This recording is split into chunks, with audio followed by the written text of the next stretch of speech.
Tempo comum, segunda semana, segunda-feira. Tema 10. Santidade da Igreja. Pontos a meditar. 1. A Igreja é santa e produz frutos de santidade. 2. Santidade da Igreja e membros pecadores. 3. Temos de ser bons filhos da Igreja. Pelo sinal da Santa Cruz, livrai-nos Deus, nosso Senhor, dos nossos inimigos. Em nome do Pai, do Filho e do Espírito Santo. Amém. Meu Senhor e meu Deus, creio firmemente que estás aqui, que me vês, que me ouves. Adoro-te com profunda reverência. Peço-te perdão dos meus pecados e graça para fazer com fruto este tempo de oração. Minha Mãe Imaculada, São José, meu Pai, Senhor, meu anjo da guarda, intercedei por mim.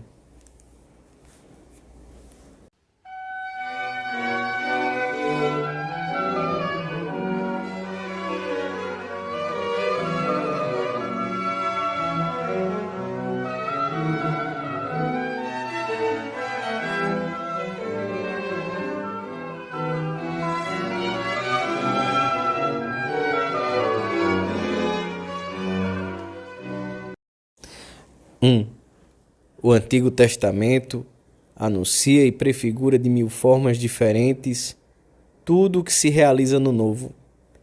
E este é a plenitude e o cumprimento daquele. Cristo, no entanto, sublinha o contraste entre o espírito que traz e o do judaísmo da época. O espírito do Evangelho não haverá de ser algo acrescentado ao que já existe, mas um princípio pleno e definitivo que substituirá as realidades provisórias e imperfeitas da antiga revelação. A novidade da mensagem de Cristo, a sua plenitude, tal como o vinho novo, já não cabe nos moldes da antiga lei. Ninguém lança vinho novo em odres velhos. Aqueles que o escutam entendem bem as imagens que emprega para falar do reino dos céus. Ninguém deve cometer o erro de remendar uma peça de roupa velha com um pedaço de tecido novo, porque o remendo encolherá ao ser molhado, rasgará ainda mais o vestido velho e ambos se perderão ao mesmo tempo. A Igreja é esta veste nova, sem rasgões, é o recipiente novo preparado para receber o Espírito de Cristo e levar generosamente até os confins do mundo. Enquanto existirem homens sobre a terra, a mensagem e a força salvífica do seu Senhor. Com a ascensão, encerra-se uma etapa da revelação, e com o Pentecostes começa o tempo da Igreja, corpo místico de Cristo, que continua a ação santificadora de Jesus, principalmente através dos sacramentos, mas também através dos ritos externos que institui. As bênçãos, água benta.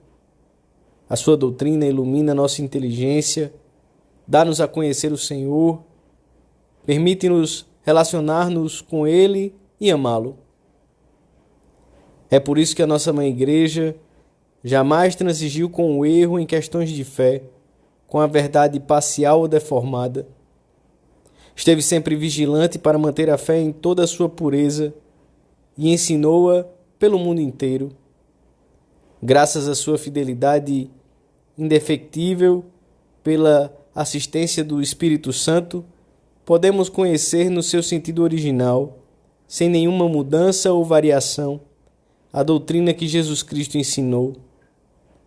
Desde os dias de Pentecostes até hoje, a voz de Cristo continua a fazer-se ouvir por toda a face da terra. Toda árvore boa dá bons frutos, e a Igreja dá frutos de santidade, desde os primeiros cristãos, que se chamavam entre si santos, até os nossos dias, tem resplandecido na Igreja os santos de qualquer idade, raça ou condição. A santidade não está normalmente em coisas chamativas, não faz barulho, é sobrenatural, mas repercute imediatamente, porque a caridade, que é a essência da santidade, tem manifestações externas, impregna o modo de viver, as virtudes, a forma de realizar o trabalho, a ação apostólica. Vede como se amam, diziam os contemporâneos dos primeiros cristãos, e os habitantes de Jerusalém contemplavam-nos com admiração e respeito, porque notavam neles os sinais da ação do Santo Espírito. Hoje, neste tempo de oração e durante o dia, podemos agradecer a Deus por todos os bens que recebemos por meio da nossa mãe, a Igreja. São dons sem preço. O que seria da nossa vida sem esses meios de santificação, que são os sacramentos? Como poderíamos conhecer a palavra de Jesus e os seus ensinamentos, palavras de vida eterna, se não tivessem sido guardados pela Igreja com tanta fidelidade?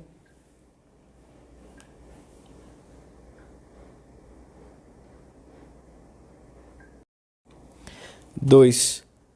Desde a sua fundação, o Senhor teve na sua Igreja um povo santo, cheio de boas obras. Pode-se afirmar que em todos os tempos, a Igreja de Deus, sem nunca deixar de oferecer aos homens o sustento espiritual, gera e forma novas gerações de santos e santas para Cristo. Santidade na sua cabeça, que é Cristo, e santidade em muitos dos seus membros também. Santidade pela prática exemplar das virtudes humanas e sobrenaturais. Santidade heróica daqueles que são de carne, mas não vivem segundo a carne. Moram na terra, mas a sua pátria é o céu. Amam os outros, mas são perseguidos. São caluniados e, no entanto, abençoam. São injuriados, mas honram os seus detratores. A sua atitude é uma manifestação do poder de Deus. São incontáveis os fiéis que viveram a sua fé heroicamente. Todos estão no céu, embora a Igreja tenha canonizado apenas alguns. São incontáveis aqui na terra as mães de família que levam adiante as suas famílias, cheias de fé, com generosidade, sem pensarem nelas próprias. Incontáveis os trabalhadores de todas as profissões que santificam o seu trabalho, os estudantes que realizam um apostolado eficaz e sabem avançar alegremente contra a correnteza, e tantos os doentes que em casa ou no hospital oferecem com alegria e com paz as suas vidas pelos seus irmãos na fé.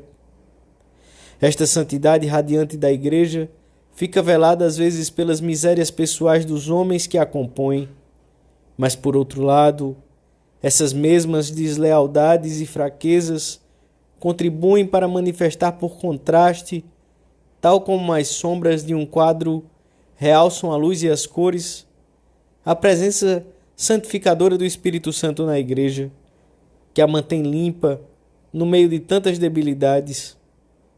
Apoiados na fé e no amor, entendemos que a Igreja seja santa e que, ao mesmo tempo, os seus membros tenham defeitos e sejam pecadores.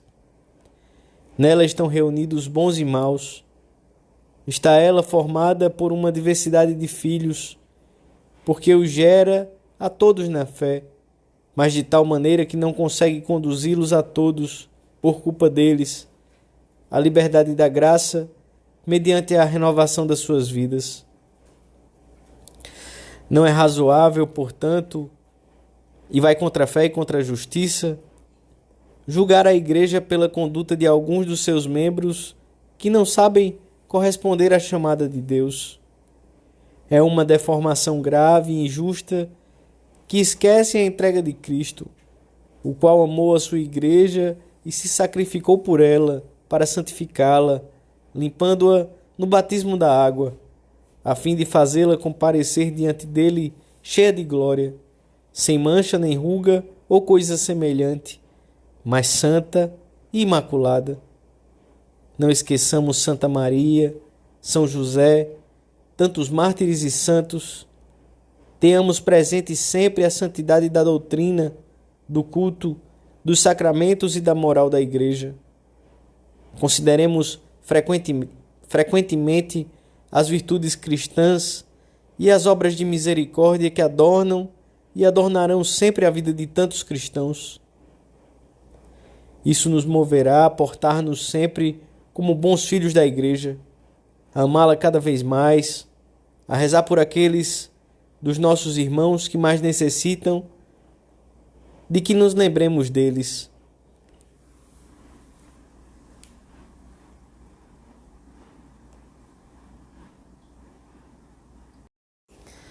Três.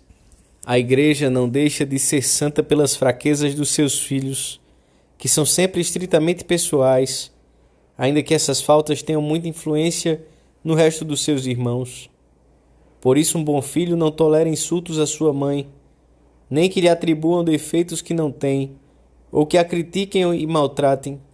Por outro lado, mesmo nos tempos em que o verdadeiro rosto da Igreja esteve velado pela infidelidade de muitos que deveriam ter sido fiéis, e em que só se observavam vidas de muito pouca piedade, nesses mesmos momentos houve almas santas e heróicas, talvez ocultas ao olhar dos outros.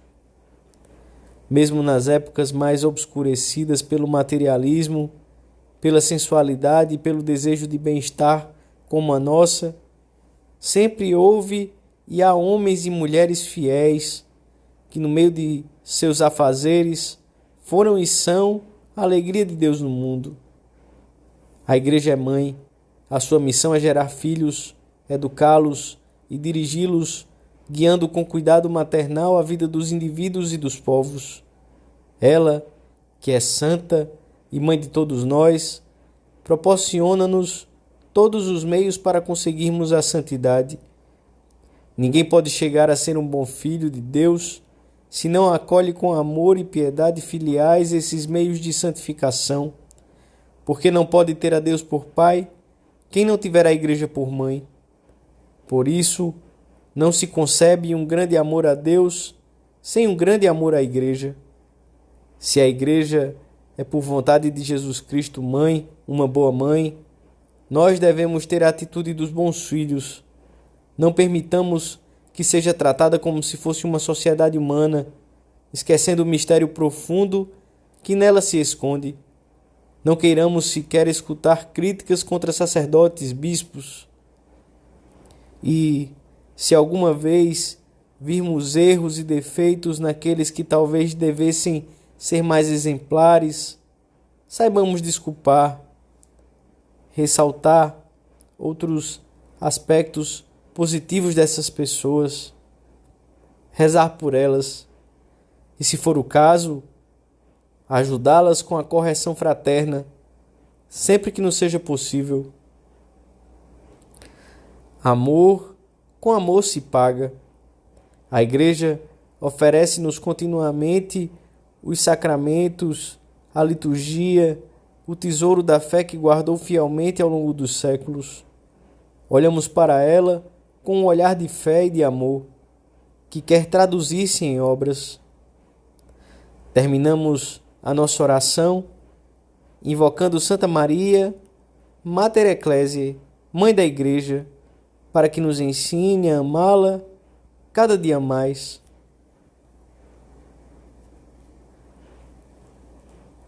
Dou-te graças, meu Deus, pelos bons propósitos, afetos e inspirações que me comunicaste nesta meditação. Peço-te ajuda para os pôr em prática. Minha Mãe Imaculada, São José, meu Pai e Senhor, meu anjo da guarda, intercedei por mim.